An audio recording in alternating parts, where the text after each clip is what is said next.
Welcome to the Endurance Drive podcast. Our mission is to share the key principles that structure our approach to endurance training and coaching. I'm Jim. And I'm Katie. Hey, Katie. How's it going?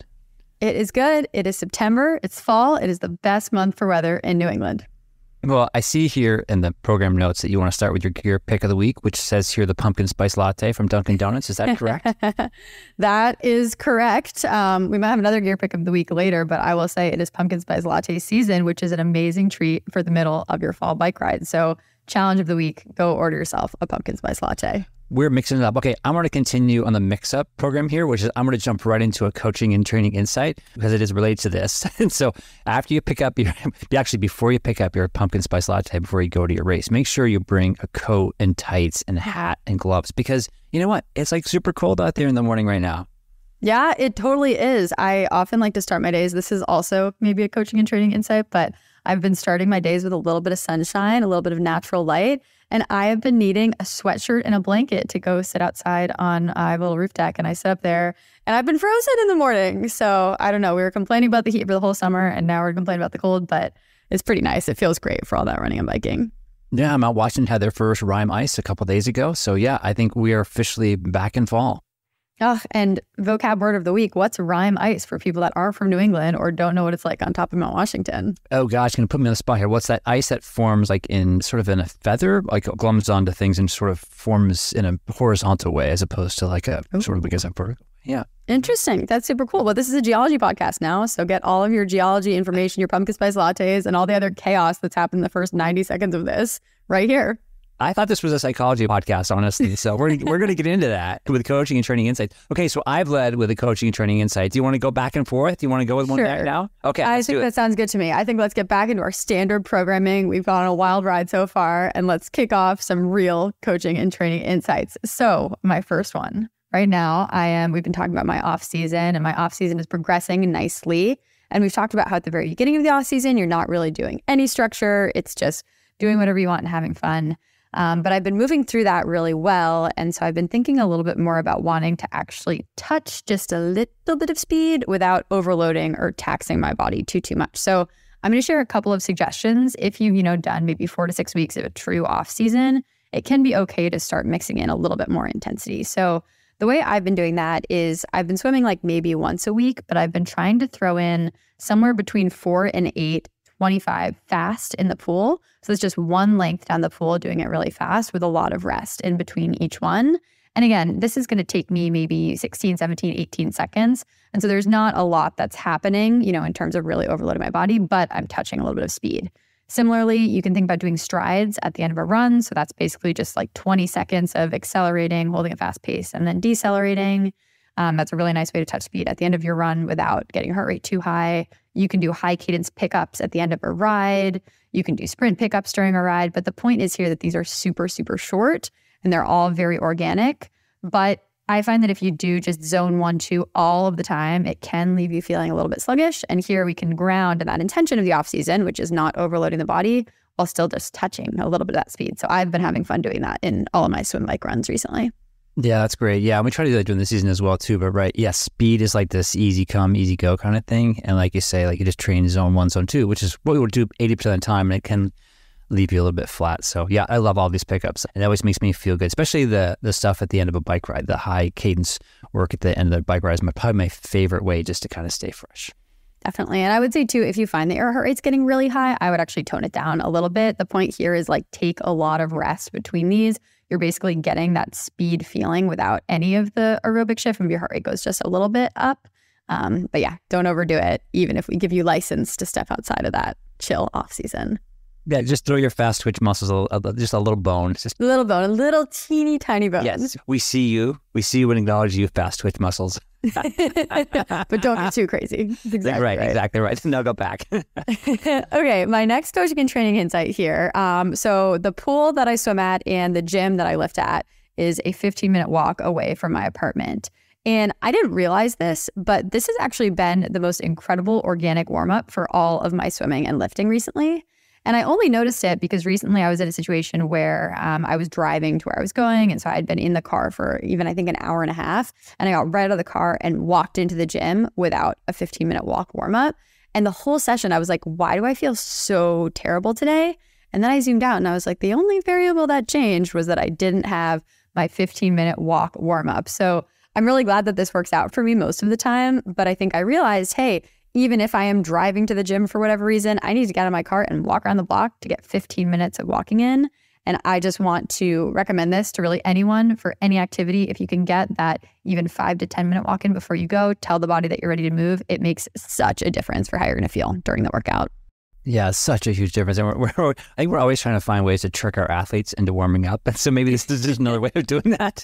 I think all of our runs either have like 5 to 10 minute walk beforehand with Run Dynamics. And I'm not sure really anybody does them. But yeah, my favorite run warm up and something I discovered just by accident was I used to drive to a dirt road and it had a big hill to start with. And I'd always just get out of the car and start running up the hill. And of course, your heart rate just gets totally jacked up. So one day I was like, what if I just walked 10 minutes up the hill? And I walked 10 minutes up the hill and then started running on the flats and then running on my rest of my run. And it was the most amazing heart rate ever. And I was like, oh, wait a minute. I think I'm supposed to actually do a walk warm up. And this uphill thing was perfect. So anyway, let's find more ways to trick our athletes into doing a warm up, Katie.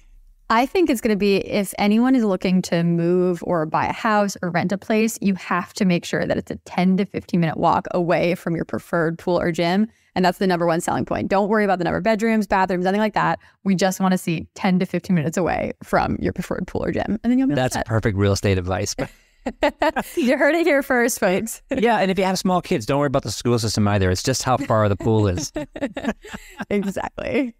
All right. My last insight here, I think. So this is getting back. I've been joking a little bit about how we're trying to be a psychology podcast, but I have been doing a deep dive recently on someone called Brené Brown. So Brené Brown is this professor and researcher. I think she's at UT Austin. She's also a motivational speaker. She's become very, very successful in this world.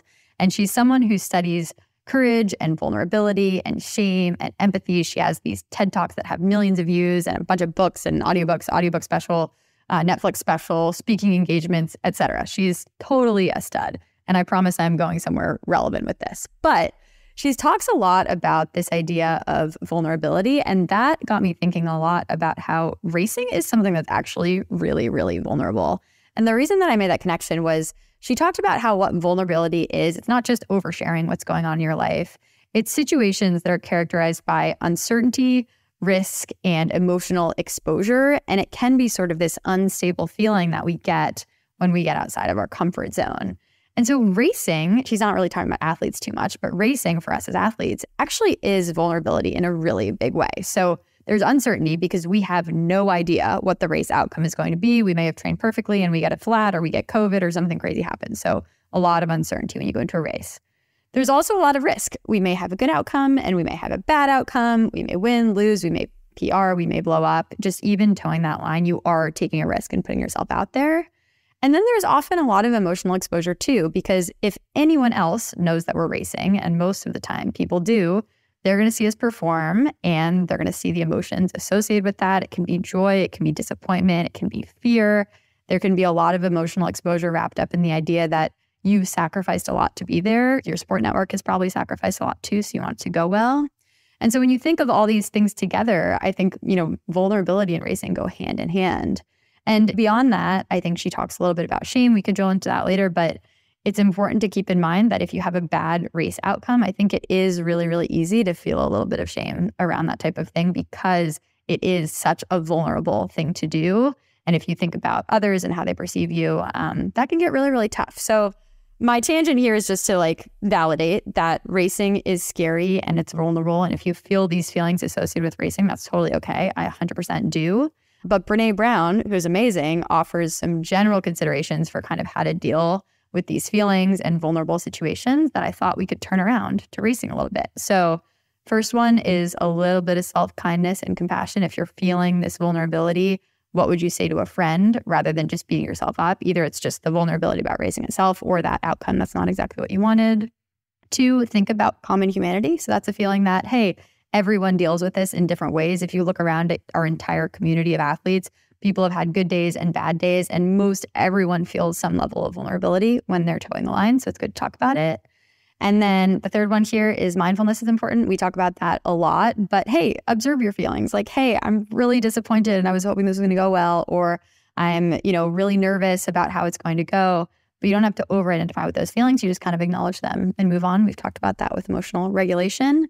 And then finally, one more thing I'll add here is lean on your support squad to accept empathy. That is a thing that can really shut down feelings of shame. And so being able to, share how you're feeling with people that are there to support you, I think is all huge. So anyway, I'm super into Brené Brown and I'm going to link a bunch of her stuff in here, but I think there's a market for turning this into sporting advice. And I'm getting that started with our little psychology segment of the podcast. Yeah, no, I love this. When I saw this in the notes, I'm like, this is the best because Brené Brown is like the GOAT. And yeah, right. If you haven't seen any of her talks, Katie, you've got them linked in there. They're incredible. And also, she just feels like, well, you would say, let me back up. And like, there's a lot of gurus out on YouTube and Instagram and all over the place. And some of them feel just a little bit like, where did these people come from? Like, they feel very remote, or like I just don't feel like I've ever met somebody like that, or I could be like that.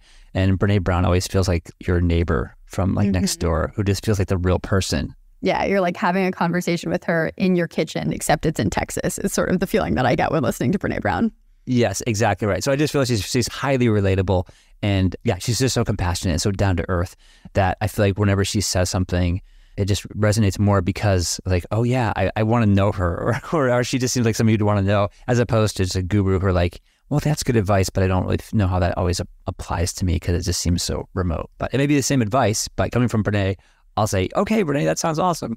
Totally. And again, too, like I have trouble accepting advice that feels preachy, but this really doesn't feel super preachy. So I think athletes and then people in general, we're always trying to share things that are applicable not only to sport, but also to life. And I think there is a direct pipeline here of thinking about these really big feelings. Racing puts a lot of them on display, and kind of our core sense of identity can be wrapped up in racing and training quite a bit. So think about these big themes as you're out there, and we are here to talk about it. Like I think at the end of the day, being able to have these open conversations, it was what makes tough feelings with racing more manageable. So yeah, we're here to talk anytime. Yeah. Well, that rolls into one of my first one, which is I was having a talk almost just like this with one of my athletes, and we were talking about his season, and sort of the last race just did not go very well at all. There's another race coming up. And we're both like middle-aged guys, so we're just like, what is it that we really want? Like, we're talking about these events, but like really if we bump out just a little bit, what are we trying to get out of our sport? And we're just sort of talking about like, what does it look like in 5 years, 10 years, 20 years from now for us? Like, that's kind of the whole point of the thing. So just help put that one day, or even just a whole race season sort of in context.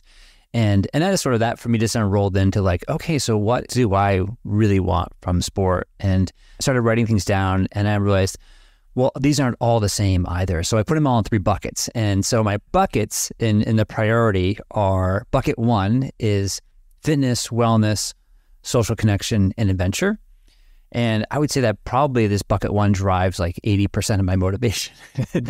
And then bucket 2 is like strength, mobility, longevity. And again, using the 80-20, probably around 20% of my motivation is that. And as well. And then I got down to the third bucket, and I was like, race results. I was like, wait, what? That's like less than 1%, or probably like 0.01% of my motivation. So I just found it interesting that, I was talking with this athlete and we started talking about race results, and then suddenly flipped it and like, this means almost nothing, and it does make us feel vulnerable, and there's all these things that it brings out in us. But looking at the bigger picture for me just helps a lot. And just going back to that, really to the fitness, wellness, social connection, adventure is just like what drives me. I love this. Yeah. And I think actually this is going to come up a little bit later in the episode, but asking yourself these big questions is so important, kind of both throughout the season and at the beginning of the season, asking yourself, what is my why here? And I think a lot of the time when we structure an entire training plan around a specific race, we think that that's the why. But when I think a lot more deeply about my why, I agree, it's not really the race results. And it's tough because I think externally, maybe people who aren't as plugged into the sport think the most about the race results. But most people, I think, in our community would similarly be focused on this fitness and wellness and social connection and adventure. And so as you think about your goals for the next year, like, sure, pick a goal race if it helps you structure your life in a way that you can achieve these other objectives, but keep in mind the bigger picture. And I think that is something that helps a lot, especially when we're even, processing a challenging race or just towing the line, knowing that the stakes aren't that high. At the end of the day, you still towed that line and you got your fitness and you got your wellness and you got your social connection. That's already the win. And anything else really is this like cherry on top of what is so much more important in the grand scheme of our athletic careers. Yeah, absolutely. My second one here is just what a fun weekend. I was watching the UTMB, which is great live coverage. And then UTMB is this 100-mile race around Mont Blanc, and it's kind of like the World Series of trail racing. So just between that and listening to the follow-up podcast with David Roche, breaking down his Leadville 100 win, just as a reminder that, long course triathletes can take a lot for lessons from ultra runners, particularly around, building run durability, fueling for long distance pacing, strength training. And I know personally as a coach, I listen to a number of ultra running and also cycling podcasts, right? With the top coaches, just to learn what are these folks doing, because I always feel like they're applicable back into triathlon. I totally agree. And not to hate on road running podcasts necessarily, but I do think that as triathletes, we learn more from these really durable, long mountain type sports. And I had an insight last week on the episode with Elena about kind of building durability in the White Mountains. But something I've reflected even more on is I think my entire career as a triathlete is actually marked by my time in the White Mountains. And I think that has contributed to my overall fitness probably more than any other single variable, any other single run workout or single approach or whatever it is. I think it's durability that we got in the mountains. So maybe you're a triathlete who hasn't really been to the mountains yet. You should go to the mountains. Maybe you're new to sports in general. You should go to the mountains. Maybe you're in the mountains. You should try triathlon and you'll probably crush it. But I think the mountains and just uphill training is where we can breed some of these huge, huge breakthrough performances, even if it doesn't seem that similar. So once again, plugging for the off season, go take a hike and it will help a ton for kind of your overall development as an athlete. Yeah, I agree. And this sort of rolls into my next point here, which is that, watch David at Leadville and then watching Katie Scheid, who's from Maine, is a former Hut person from the White Mountains, having just crushing the UTMB course record. Just a reminder that they have put in the time. These are very, very experienced athletes. I know David keeps saying that this win was 18 years in the making. And so this sort of reminded me of that. Some folks may have heard of this 10,000 rule, but it's basically this 10,000 hours to become an expert. And they're basically saying some people have maybe some innate talent, but really when it comes down to it, people who just showed up and practiced and practiced and practiced for this 10,000 hours, those are the folks who are really crushing it. And so somebody like David, somebody like Katie, who's also been racing at a high level for a long period of time. These are not overnight wins. These are decades in the making. Anyway, this and also reminded me. So Brad Stolberg had this really cool thing. He said, pick your thing, pick a good system for your thing, surround yourself with people who support you doing your thing, and then do your thing for a decade. It's okay, that's perfect. There it is. Wow. Yeah, I really, really love that. And I think too, here we are sitting on this podcast. We've had sort of long-ish careers in triathlon to this point. But I don't know how often we call out the fact that we started from really not being good at anything. And it does take a while to get there. And I often get new athletes who are maybe frustrated with not making more progress to winning an age group in a single season. Maybe they excelled in another sport and they're coming over and they're like, oh, I want to go to Kona or something.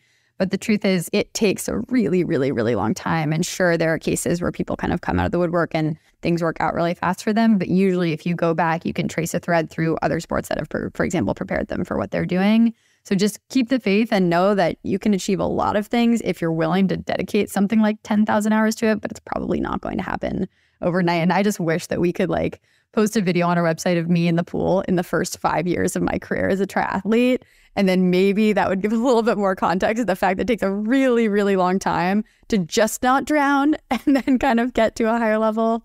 But keep at it, people. And if you're into this as a lifetime sport for things like fitness and wellness longevity, you can really do anything. And we've seen it so many times with our athletes and our friends in our community.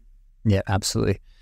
My next one here is, so everybody knows I'm always hammering on bike maintenance and take care of your bike and wipe it down and lube the chain. But I was reminded of this week because I've been coming back a little bit from this injury and doing some flat biking. And so my regular ride, I've been doing it. It's coming in about an hour, 15. I'm like, oh my God, it's a little bit slow, but it's fine. I'm not putting any pressure. It's just zone 1, whatever it is. So I put my bike up with a bike stand after a few of those rides, and I realized that my through axle was about a 1/4 inch out. So I screwed that down, and it turns out that was worth 5 minutes on the same route. So I went to 110, and then my regular bike mechanic came over and did just some general maintenance on my bike and went out and again rode sort of the same route, basically at the same pace, same effort, and took another 5 minutes off my pace. So I went from a 115 to a 105 with just simple bike maintenance.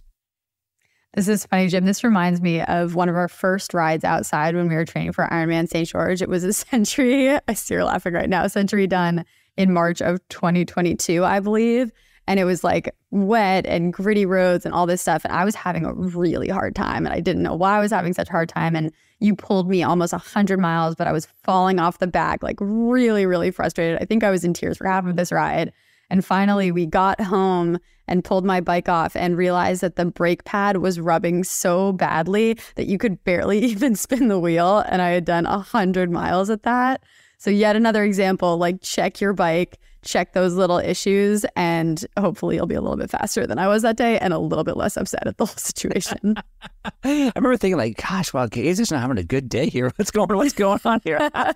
You were correct. I was not having a good day. We should have stopped. Yeah, the end of the do is, if I ever have this kind of stuff, like something's just not right about your bike, like you guys know your bike, like you've been on your bike, if you feel like something's wrong, like there probably is something wrong with your bike. So, but the other thing I'm doing actually on this easy ride is I'm actually working on some off-season skills. And this, for me, I'm just working on being in a better aero position.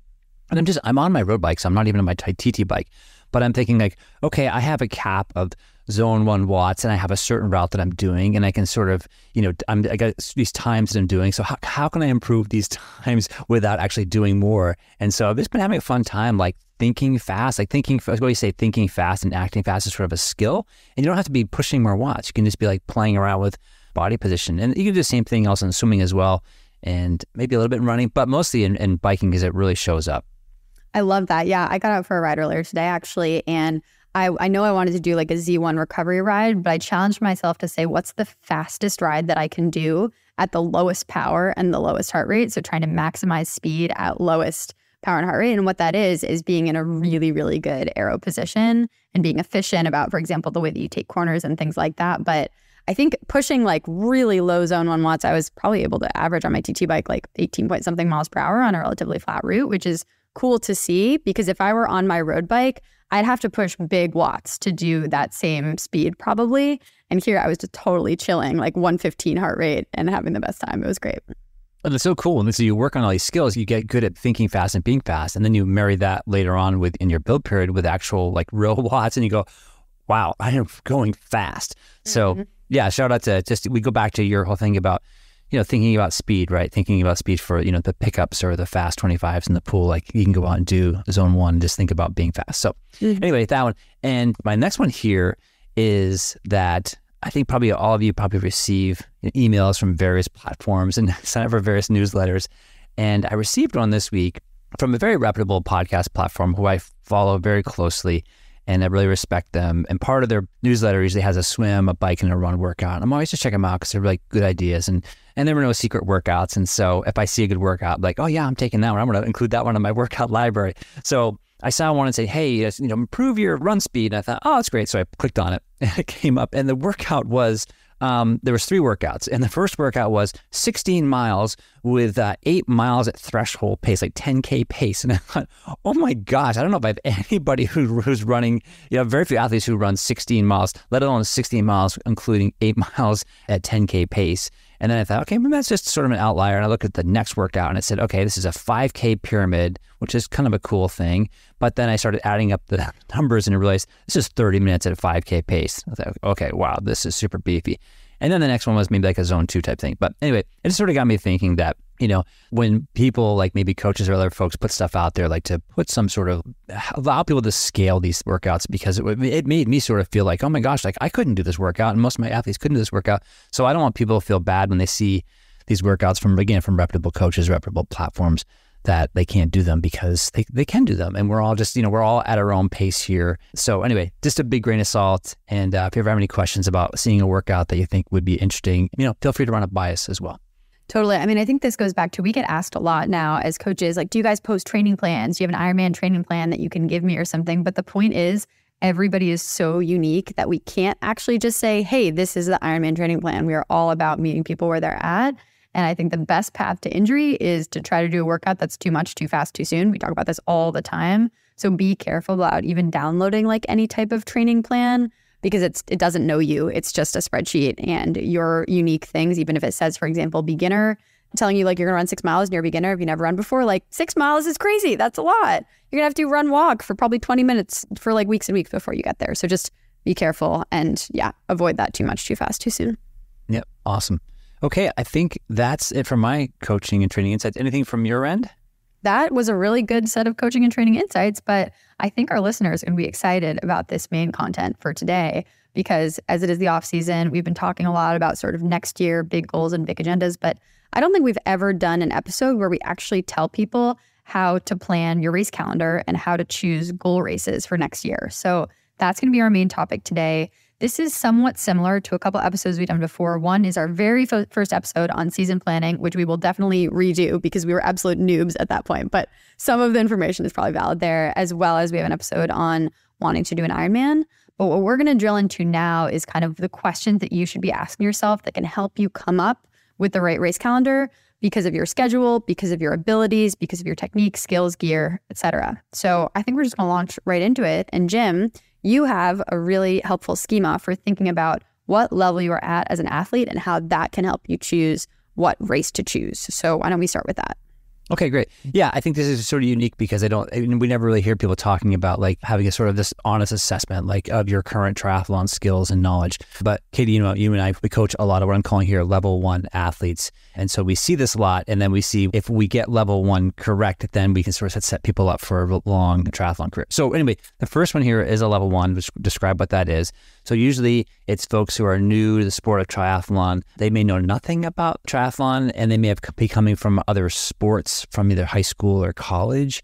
But the most important part here is like we don't want to rush through this phase because this is really setting you up for all the fundamentals. So it's okay to be at this level for 1, 2, 3 years, even more.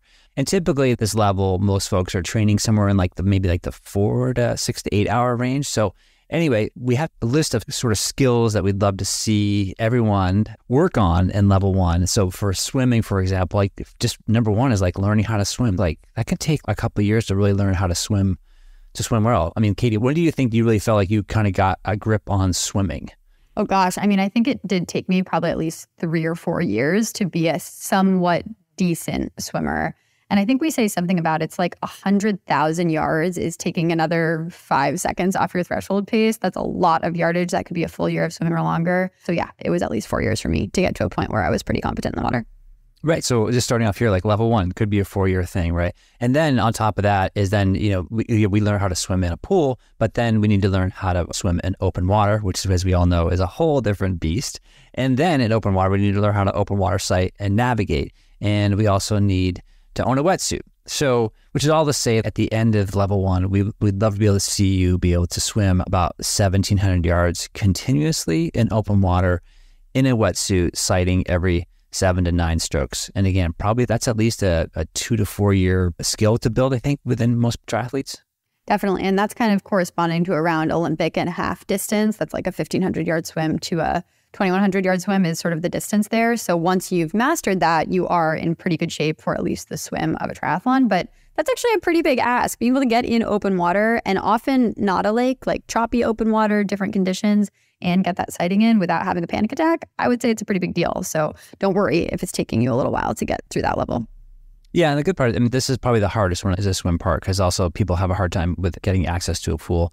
Most folks don't have a pool within 15-minute walk of themselves, although they should. I've heard that. They should, but anyway, yeah, so it takes a while. So the next part here is just, so biking. So we get a lot of folks coming to us who maybe they're owning their first bike or their first TT bike, but mostly their first road bike. And so first of all, we want to see you just need to own a bike. And it's actually an interesting number of folks come to us and say, I want to do triathlon, but I don't even own a bike yet. So, okay, so we got to own a bike.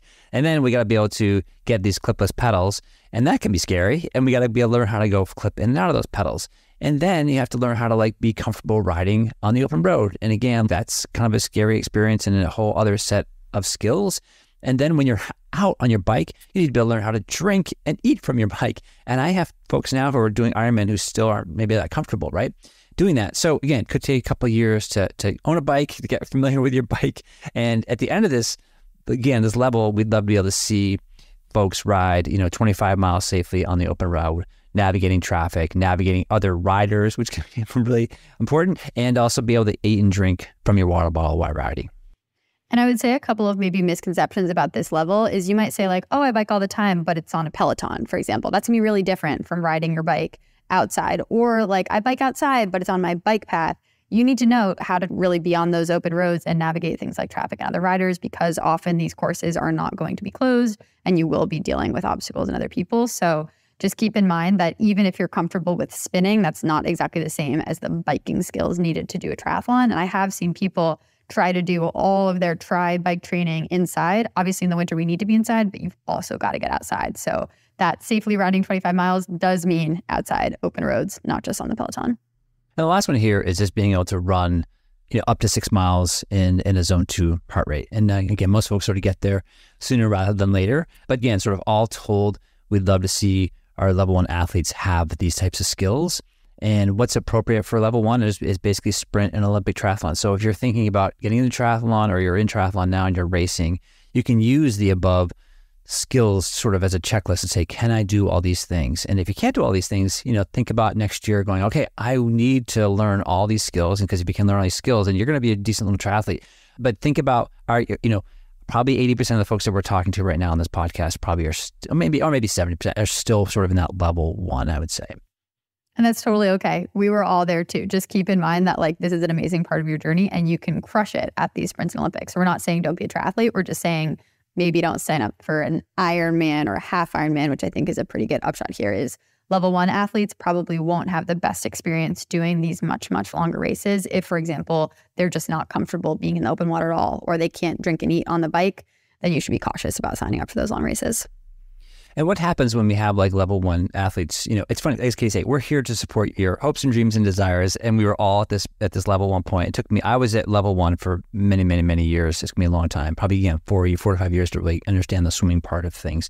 But what happens is we see folks who maybe are at level 1 and they get caught up in the Ironman thing, and then they sign up for an Ironman. They come to us, go, hey, I need a coach. I signed up for Ironman. And what happens is they're still trying to learn all these basic skills. So we spend 6 to 9 months training, and there's just a sort of constant fight from their physical and their mental skills in training. And there's always this constant doubt, can I actually do the distance? And, on Ironman's a big deal. And for anybody who's trained up, we're always going to wonder, can I make the cutoffs? Am I going to be able to finish this race? And so to learn all these skills and then put the pressure on trying to do this massive event, it just ends up being we're always sort of, just fighting from behind, and things just don't match up very well. And there's so much stress in these athletes' life because they're learning and they're trying to build their ability all within 9 months. And those are all just incompatible. Totally. And one thing I'll add here too is none of these criteria actually have to do with speed. So you might not be someone who's naturally really, really fast. But if you can, for example, eat, drink, clip in, complete that distance, so those 25 miles that we talked about, 6 miles at zone 2 heart rate, swim 1,700 yards, we don't really care how long it takes you to do it. I would much rather have someone move up to level 2, 3, 4 and not be particularly fast, but really be just competent and comfortable on, the swimming, biking, and running. Yeah, absolutely. So after you've mastered some of that, we get to level 2. And basically level 2 really we think about is just sort of consolidating the skills and the fitness, and that you show up at triathlons and you're like, oh, I kind of have a decent idea of what's going on here. I've done a few of these races, but it's really just a consolidation period. It's probably 1 to 2 years at this level. And again, we encourage folks who are consolidating again at level 2 is just to stick with that sprint and Olympic and really just learn how to race at those. And because you can do a bunch of those races, 4, 5, 6 sprints and Olympics in the summertime. And then you'll just consolidate your knowledge, you consolidate your skills, you'll gain some more fitness, and then you'll be ready for level 3. And there we often see these triathletes doing other races, things like run bases and bike races to just improve that skill level and experience. And then you can transfer that single sport race or focus back into triathlon. So know that you can have a really robust race calendar at level 2, and that's awesome. We really encourage it. And I actually think, when you're doing an Ironman, it's hard to have 6 races on the calendar, but using this level as a time to race a lot, you will learn a lot and you'll be so prepared for then when you want to maybe have some goals related to finishing at a certain level in your age group or all of that. But yeah, absolutely recommend spending time here. And it's a really fun place to be too. Level 2 is awesome. Really love that. Yeah, kind of show up and if your friends start asking you, how do I do this triathlon thing? You're like, oh, wait, hold on. Let me tell you. I'll show you how to set up a transition and stuff like that. So exactly. It's kind of cool. Yeah. So we get to level 3, and this is when now you're kind of you're becoming kind of a bit of a baller, you're familiar with triathlon, you show up, you got the gear, you know what you're doing. Then you start becoming competitive in your age group, and you're finishing maybe fairly high in, in your overall, in your local triathlons. And you're probably, the folks who are in this level 3, they're typically training on average about 9 to 12 hours per week, pretty much, I wouldn't say year round, but definitely for 9 months of the year. And so, yeah, level 3 is really good for, again, sprint, Olympics, half Ironman, and then also at level 3, yeah, you could be doing Ironman races at this point. Yeah, I think so. We often get people asking us how much you need to train to do an Ironman. And I think people think like, oh, it has to be 25 hours a week. I heard that from the Norwegians, it has to be 25, 30 hours plus. But really with 9 to 12 hours a week most weeks, and then maybe up to 15 hours a week during some of your big weeks, you really can crush it at that distance. And the point is here that you've built a fitness foundation. So it's not just that year that's prepping you for Ironman. It's everything that you have done to that point that's going to be prepping you for Ironman. So here we say you have full license to sign up for that. Of course, go through the other tips that we're going to talk about very soon on how to choose which one to do and everything. But you are ready for the really long stuff if you've made it to level 3. And level 4 and level 5 we have here are really similar, but level 4 is basically you're a competitive age grouper and you compete for your top 10 positions in your local and probably regional triathlons. And at level 4, typically we get athletes coming to us saying, hey, I'm looking to try to win my age group, again, a local or regional race in a sprint, an Olympic, a half, or even an Ironman. And maybe they're even looking to go to Kona as well, or World Championships, 7.3 World Championships. And, again, those folks are training generally 12, 15 hours a week on average, generally for months at a time. And they can get even higher, laid up to 20, 25 hours. But that's, during big weeks. So again, you don't need to train that level, but that's when you're starting to get really competitive. And then just sort of the lastly here is this level 5 is really this you're an elite or professional triathletes. And we just don't really coach folks like that. But those are the folks who are doing this and they're winning all the races, or they're, finishing top 3 in, half Ironman and Ironman races. Definitely. And we would say that level 4 is, you have to spend a good amount of time there to even get to level 5. So I have a handful of athletes who maybe have aspirations to end up in that pro field eventually, but you do have to sit at level 4 for a little while to be a competitive pro, actually a very long time. And I do think, a lot of this is just put the time in, you'll get there. Somewhere between level 4 and 5, there is some element of like, the Lucy Charleses of the world do have something different going on genetically. Like there is some gift and talent that no matter how much time you put in, it is really hard to get to level 5 and win Kona.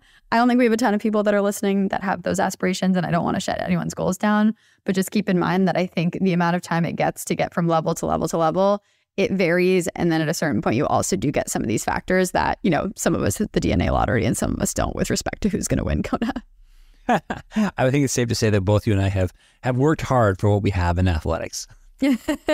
I think so too. Yeah, you can get pretty far with working hard. With a whole lot of grit, you can work really, really hard. But I personally don't intend to win Kona anytime soon, and I don't think it's going to happen.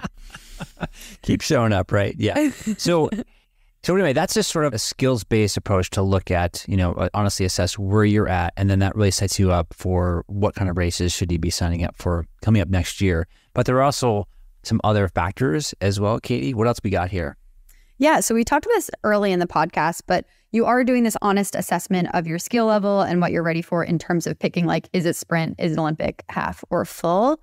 But you also should be asking yourself these questions about your why. So we recommend doing a very deep and very specific dive on what you actually enjoy doing. Because at the end of the day, things like fun and enjoyment are going to be very key for sustainability. When you're out there, in the winter on the trainer, it's okay if you don't find every single minute of that fun, but overall, you want to be enjoying this. We are almost entirely recreational athletes. Keep the recreation in recreational athletes. So if, for example, you really don't enjoy one of the sports, then you might actually consider other types of events.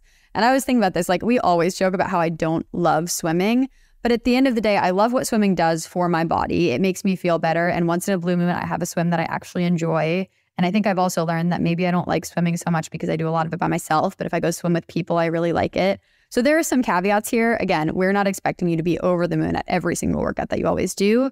But if you hate one of the 3 sports in triathlon with a burning passion, you might consider doing like swim run because you hate biking, or you might consider doing a marathon or an ultra run or something like that, because it's going to be a lot of time in each of those 3 disciplines. And you want to make sure that the race itself is aligned with what you like and what your why is for doing it. It's always a little bit of an awkward situation when you end up with a quote triathlete who really just hates one of the sports.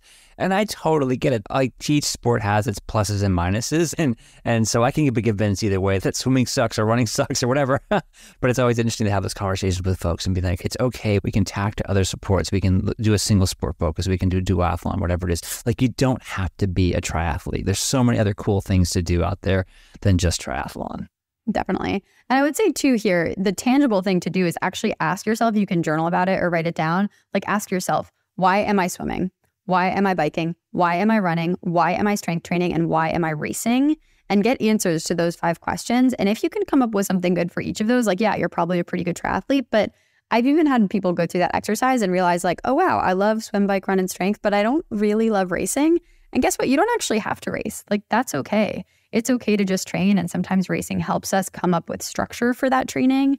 But you can train for just like a really big bike ride that you want to do, for example, or you can just embrace these sports for fitness and wellness rather than a specific race focus. But I think a lot of people sometimes forget that you don't have to sign up for a race every single year. It doesn't have to be a part of what you do. So asking yourself those questions, I think, helps you be intentional about the things that you do sign up for, because they're a big investment, time, money, and headspace kind of as you're going into that next year. Yeah. So that rolls into our next point here is like this having this honest evaluation of like your schedule and your life commitments. Like, where are you in your job? Where are you in your family life? And then how much time do you actually have to train?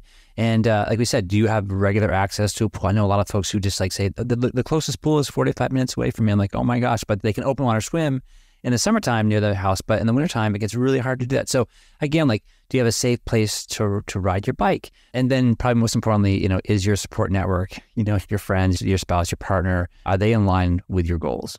And I think, too, this is a great opportunity if you raced last year or this past year or recently to kind of go through that and see what the sticking points were. Was it really, really hard to get stuff in on the weekends because of family commitments or whatever? Or was work making it really, really tough for you to get doubles in? And all of those questions do help you figure out what you have time for and how many hours you can allocate to training. So if you had a plan, for example, that sketched out 12 hours a week, but you consistently only got 6 hours a week of training in, well, then maybe an Ironman's not the best choice. But with 6 hours, you can crush probably a sprint or an Olympic. So it doesn't mean you have to abandon your goals altogether. You just want to be realistic about the time that you have. And you also don't want to feel like you're never, ever hitting your week. You don't want to see half red boxes every single week. That just doesn't feel so good. But it's awesome to say, oh, if we just take it down, we're still in alignment with that goal. And I think here too, this is a related point, but you actually should do some specific calendar mapping in the context of work and travel and other life commitments. I think this comes up a lot actually for many of us listening. I know this from the podcast analytics, but there's a lot of late 20s, early to mid 30s people listening to this podcast. And I know personally that is a time for weddings and bachelor parties, bachelorette parties, baby showers, graduations, all of these big life events that usually take up a full weekend. And keep in mind that if you have a lot of those events during the specific prep phase, which again aligns a lot with graduation and wedding season, and if you work full-time Monday to Friday, it'll be really hard to get your big days in for Ironman and 70.3 because normally you're going to need to be on your bike for an Ironman, like 6 hours, many, many weekends in the spring to the summer. And so if that's what your year is looking like, you probably have an idea. It might be better to focus on shorter distance training. Because I know, I mean, for me this year, I made it work, but the amount of times I was like flying my bike to Nashville to go on some random road because I had a wedding there and then did my race sim on a Wednesday and blah, blah, blah, blah, blah. It's a lot. I'm very lucky that I have a flexible schedule that makes that possible. But yeah, look at your calendar for the year, add in when the big weekends would happen and see if you can really protect that specific prep phase. If not, then you're probably going to want to pick a different type of goal. 100%. Yeah, we get into a lot with athletes and the same thing in the demographic. And they're like, okay, you know, we're switching race sim weekends from week 8 to week 6 and then to week 3. And we're like, is this all really going to work and stuff? So I think we're getting smarter this year to ask folks like, what's your next year look like? How many weddings are you actually going to? Yeah. And I would say too, don't underestimate the LSS toll of weekend travel, especially air travel or car trips that are over 3 hours. So even if you can make it work and it's like, oh, I have one wedding then, but it's going to be a recovery week, you probably won't actually be recovering. If you're standing there in heels, you know, on your feet dancing, like my Oura Ring's picking up that I'm burning like 800 calories at a wedding because I'm dancing all night or whatever that is. That is not the same as a full chill recovery weekend. So just keep in mind that that's going to be some level of stimulus. It's not going to be specific stimulus, and we want you to go out and have fun and enjoy all this stuff, but you just need to be smart about it because you don't want to be exhausted and then not be able to absorb training in the next several weeks. And then another part here for next year, for any season really is like cost and budgets. And so it's easy to look at, say, what does it cost to do, you know, a sprint or a half Ironman or Ironman? And those race entry fees are pretty steep. But that's just the beginning, folks. Like there's so much to do. And if you're just getting in triathlon, to realize that giant sucking sound is triathlon just taking all your disposable income out of your wallet. So something to consider is that depending on what level of race you're doing, like the budgets can get really large and it can be super expensive. I say like probably it makes sense to figure out what your budget you think is in advance of the year for just triathlon related expenses, and then assume it will probably be like 1.5x what you've planned out. Because it's like you forget how quickly you go through fuel and stuff, and then you like get a bunch of flat tires and you rip a hole in your tube and your bike goes to the shop 6 times, and before you know it, you just have a hole in your wallet. So keep that in mind. This is a sport that is not necessarily super budget friendly, and there are ways to do it, but especially with Ironman, we never want people to end up trying to cut costs and be in an unsafe situation. For example, taking a bike out that isn't well serviced or sacrificing like the amount of good fuel that they're going to take in. Just keep in mind that that's all really, really important. And you want to have a good amount of disposable income set aside to make that happen. Yeah, because all those race belts that we keep losing every year. I know. Just start to add up. They really do. Once a year, that $8 tax of losing my race belt. But I'm not going to do that because I listen to my own challenge of the week and I organize all my gear. So I'm all set forever. All right. And the last one here is our favorite, race logistics. Yes. So keep in mind when you're choosing a goal race, it is a lot harder to fly to a race or do an international race than to race nationally/locally or somewhere where you can drive. So as you're kind of perusing all these different options, it can be really fun and sexy to do a destination race, but also know that there's a lot of logistics that will come out of that. So I often say if people are interested in, just the race itself, finishing the distance, see what you can do to pick something local that you can drive to and that mimics the conditions of where you can train. So that's why many of our athletes, for example, who live in the Upper Valley area or New England will go to Ironman Lake Placid. It is hilly, but it's at least along the type of terrain that we're all used to and similar weather. So we definitely recommend that. All right. I think we've wrapped that, haven't we? Yeah, I think the upshot of all of it is like go through all of these questions. If you answer them all and write them out, you will probably have a very long document, and that will add some color to what actually makes the most sense. And you should do all of those things before you just say like, oh my gosh, sexy email from Ironman Lake Placid, I'm signing up. You have to think carefully. And we don't want anyone to think that we're dissuading you from doing any goal race, but you just want to make sure that everything is in alignment to make that happen. And it's probably not something that most people can do every single year. So think about this as like a multi-year project. And you might say, hey, 2025 is actually not the best time for me to do an Ironman because I have 6 weddings and 17 bachelorette parties and blah, blah, blah. It's going to be a lot. Think about, okay, well, maybe I can have an awesome year prepping for an Olympic and a half. And then the year after that, I'll do my Ironman. So it's not never, but you just want to be really intentional about the timing and all those factors. All right. Well, I think we're into our listener questions. We got a bunch of really good listener questions this week. The first one is, how do you improve balance and stability on the bike? I find fueling and hydrating on the bike very awkward, so would love any tips. And this goes right back to what we were talking about with level 1 triathletes. It's really common to not be comfortable on the bike.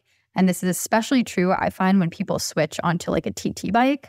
Often people are pretty comfy on their road bike, but then that TT bike is such an aggressive position that they have a lot of trouble, for example, with hydrating and fueling. So at least on my end, I would say getting reps in is the best way to get comfortable with fueling and hydration on the bike.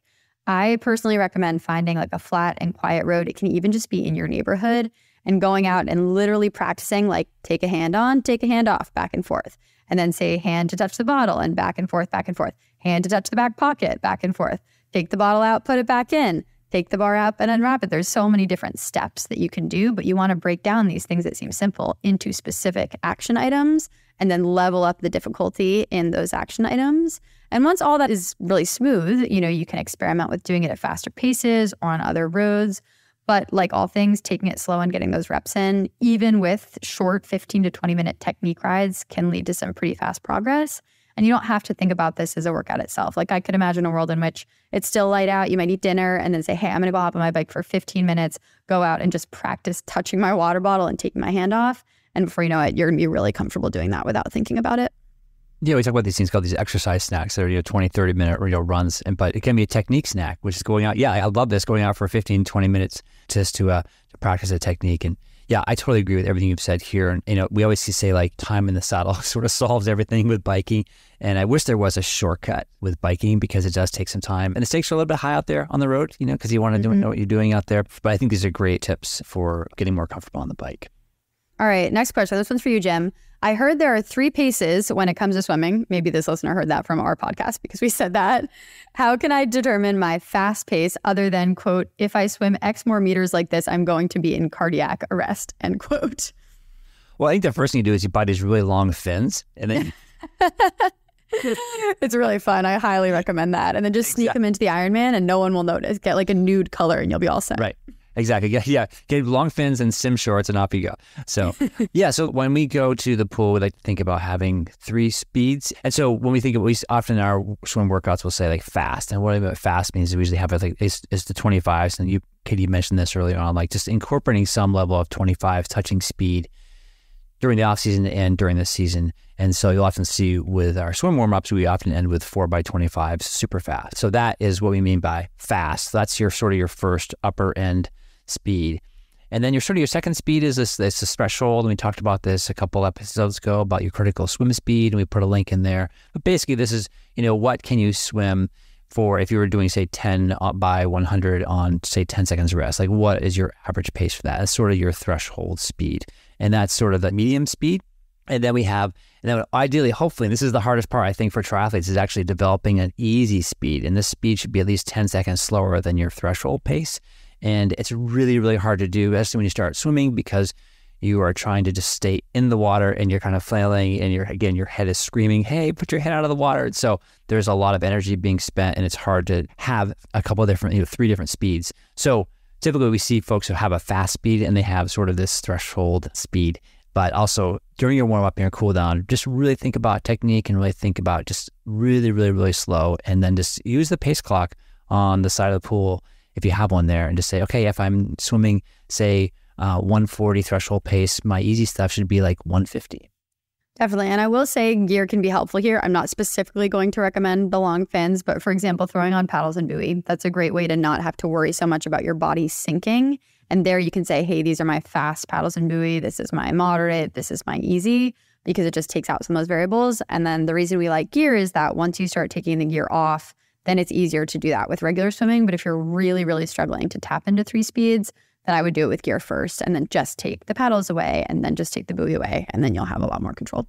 Yeah, it's a great suggestion. And yeah, sometimes people say, oh, is gear cheating? It's like, no. Gear is necessary in swimming because it gets you in the right position. And like you say, you can then access speeds that you normally wouldn't be able to do when you just started off swimming.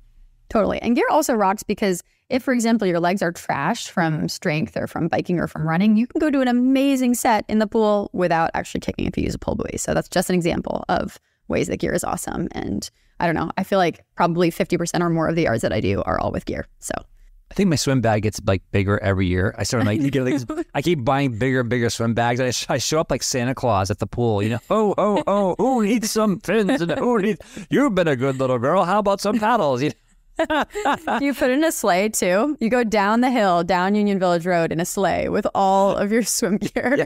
And my e-bike, right? Down. I'm going to campus and checking my list twice. I love it. That's awesome. All right. Great question here. Another one from a listener. It says, I would be interested in how your work-life balance has evolved as you yourselves have evolved as endurance athletes. As a beginner, I'm currently doing after-school/after-work training and just one of the 3 sports a day. How did you transition to multiple sessions a day? Not sure if you do this necessarily, but I do see other triathletes doing this a lot on Instagram, or just generally finding the optimal time that worked for you. Did you find yourself choosing jobs that allowed you the flexibility to train? This is an awesome question.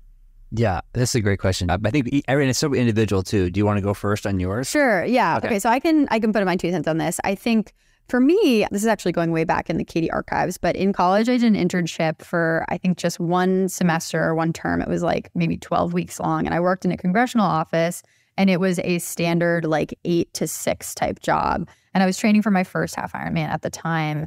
And I was on that grind. It was in the winter of like getting up at 5 and going to the pool. And I was still a bad swimmer at this time, so it was awful. And Jim had me swimming 4 times a week so I could improve at swimming.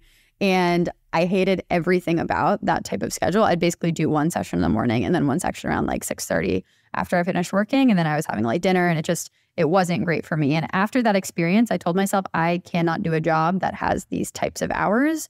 So to an extent, I would say I have sort of set up my life to make it possible to train a lot. Obviously, that has not been my only motivation for, setting up my life in the way that it is, but I'm a researcher. I have very flexible hours. It works the best for me actually to wake up, work hard on more academic stuff for the first few hours of the day, and then get a session in mid-morning, work a little bit more, and then get a second session in the afternoon. So I'll just put it out there that's very different from what most people have. And I wouldn't say that you have to set up your entire life in order to make training possible. But just for me personally, wanting to improve in sport and getting to do this was important enough just for my overall happiness that I did make some choices that allowed that to happen. But that being said, that's not the only way to do it. And I have so many athletes that do work really, really demanding jobs. And I think for them, what has worked really well is just being an absolute morning warrior. They get up really early and they get their stuff done.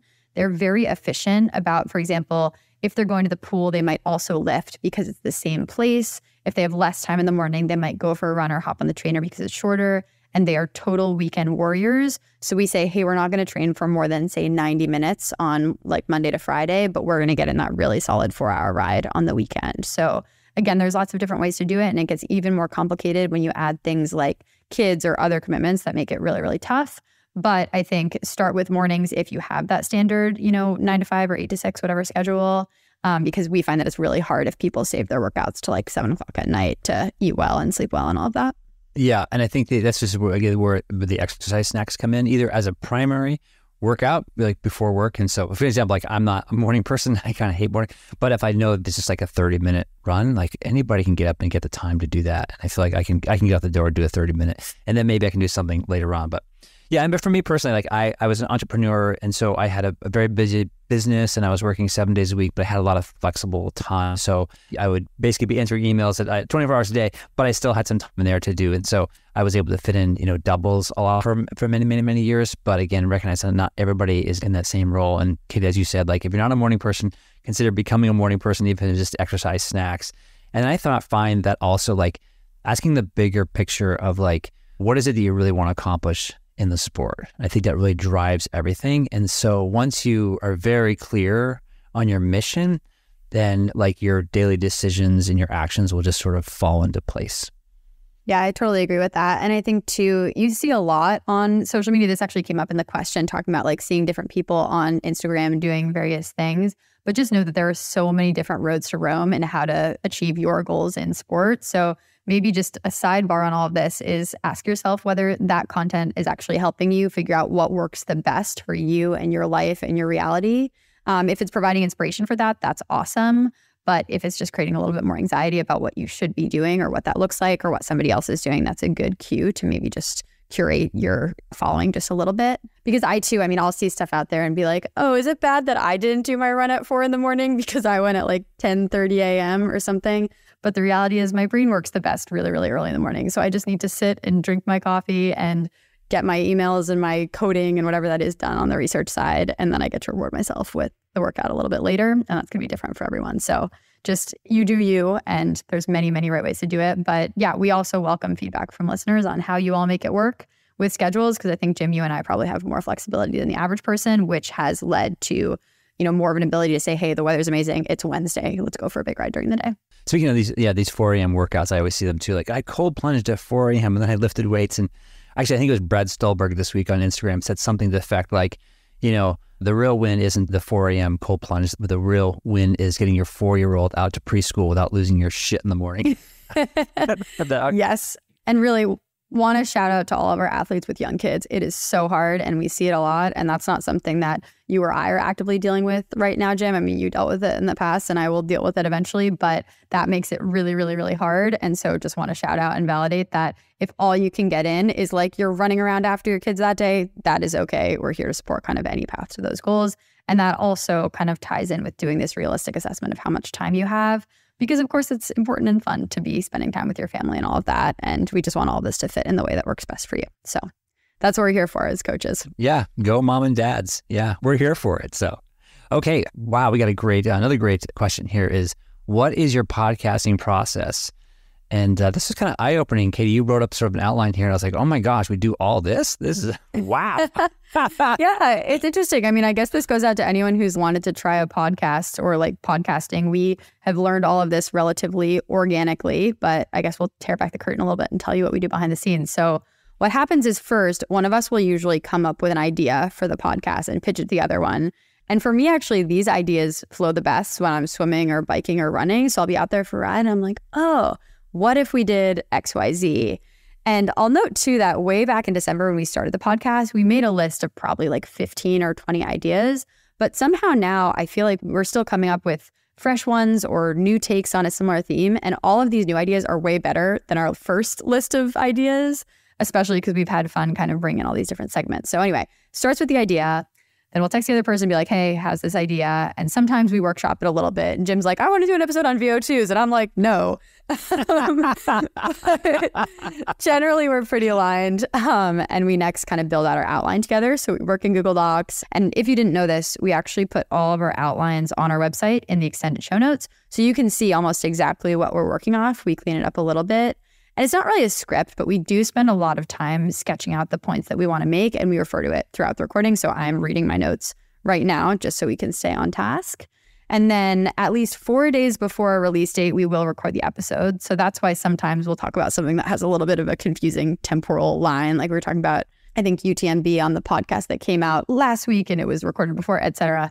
It is sometimes a little bit off, but that's because I have to edit it using a platform called Descript, and usually editing takes about 3 times the length of the episode. So that's 3 hours of editing for a 1-hour episode, which is also why a fake gear pick of the week for me is Normatec boots, because I will sit in my Normatec boots and edit the podcast for multiple hours. Probably only necessary gear pick of the week if you are editing podcasts for 3 hours. But anyway, that's how I do it. And then, lastly, we send off that content to an audio engineer who just smooths out the audio, normalizes the volume, edits out any stray background noise. We had some dogs barking in the last one, so shout out to Pia, Jim's dog. And then finally, we prep that episode on a platform with Spotify. So Spotify for podcasters. We prep our show notes for the website. We put them on the website, and we set everything to release at 3 a.m. Eastern time on Thursday morning. So it's a lot as I go through all of this. I don't even know if this was interesting to people, but it is a labor of love, but we do love it. So we're rolling with it for now. And would encourage anyone who's interested in podcasting to try it out. We knew nothing, and it's so fun. And it's one of my favorite job things that I do, even though we don't really make any money from this directly. But maybe we will if we get that Nature's Bakery sponsorship someday. But just a super cool process to learn how to do it. And if anyone's curious, reach out and I can tell you a little bit more about all my platforms. Yeah, great. Well, actually, we don't get paid. We actually pay people. So there we go. It actually costs us money, but it's been super fun. And I think the key thing to emphasize here is not only all the work that you do, Katie. I appreciate all that because it's just take a long time to edit these things. But we do spend so much time on these outlines, and I encourage folks to go to our website and check it out, because what we're really trying to do here, and part of the mission was, like we say, share the training principles. Like, none of this is secret. Whatever we learn, whatever we have learned, whatever we are currently learning, we just want to push this out to folks on this platform. So that's the rewarding part. It makes me a much better coach and athlete just by saying, okay, there's something every week I have to write down and get it into this outline and then share it with folks. So I just appreciate everybody who listens, and just know that you are making me anyway, such a better coach. I completely agree. And please keep sending us questions and feedback and challenging us, because that makes us better. We say we always reserve the right to be wrong, and we will tell you that if there's anything that we change our minds on. So please let us know. We really love the feedback. All right, this has been a long episode. So let's move into final 2 segments. Number 1, challenge of the week. Number 2, gear pick of the week. So my challenge of the week, this is something that I have done in the last couple of weeks, is that I have actually been delaying my caffeine intake for about an hour in the morning. So it's not the first thing that I do. Normally I stumble out of bed and I do not stop before I go straight to the coffee maker. But I've been waiting a little bit and I've been having coffee with food. And the reason I've been doing this is because it's really good for cortisol reduction. So cortisol is a stress hormone that spikes. It goes up in the morning, but it spikes usually between 30 and 45 minutes after you wake up. So if you pound that with caffeine, it can often lead to feeling a little bit more jittery, a little bit more anxious. And we often actually really see some high heart rates in our athletes in the morning who are getting up, pounding a coffee and running directly out the door.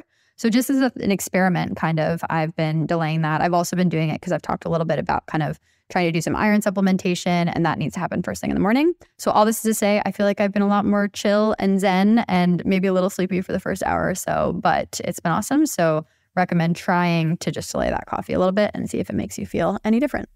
So where does a pumpkin spice latte fit into this whole thing? Is that after the coffee or is that before the coffee? Is that pre-gaming coffee? Where is that? That's my special treat for post-workout, because you can get if you get it with the right type of milk, you can get milk that has protein in it. Sometimes I'll do soy milk because there's a little protein in there. So a post-workout PSL is another challenge of the week, is treat yourself. Yeah, treat yourself. Yeah. Okay. Well, staying on the breakfast in the morning routine. So I've been focusing on just big protein in the morning. And my go-to has been eggs and cottage cheese. And this particular type of cottage cheese called Good. Put a link in here. That's my favorite. And they also have these one syrup rings as well. They're just strawberry chia and pineapple, and they make fantastic on top of eggs or just as a snack during the day as well. So, but I'm staying strong with my coffee first thing in the morning, although maybe I shouldn't, and along with my eggs and my cottage cheese. Well, Jim, I'm sorry. I've got to roast you a little bit. I was just saying, it's been 46 episodes and we're still having good ideas. And your challenge of the week is cottage cheese. Really? Yep. So there we go. Yeah, exactly. That's where we're at, folks. No, that's awesome. And definitely always recommend great sources of protein, including cottage cheese.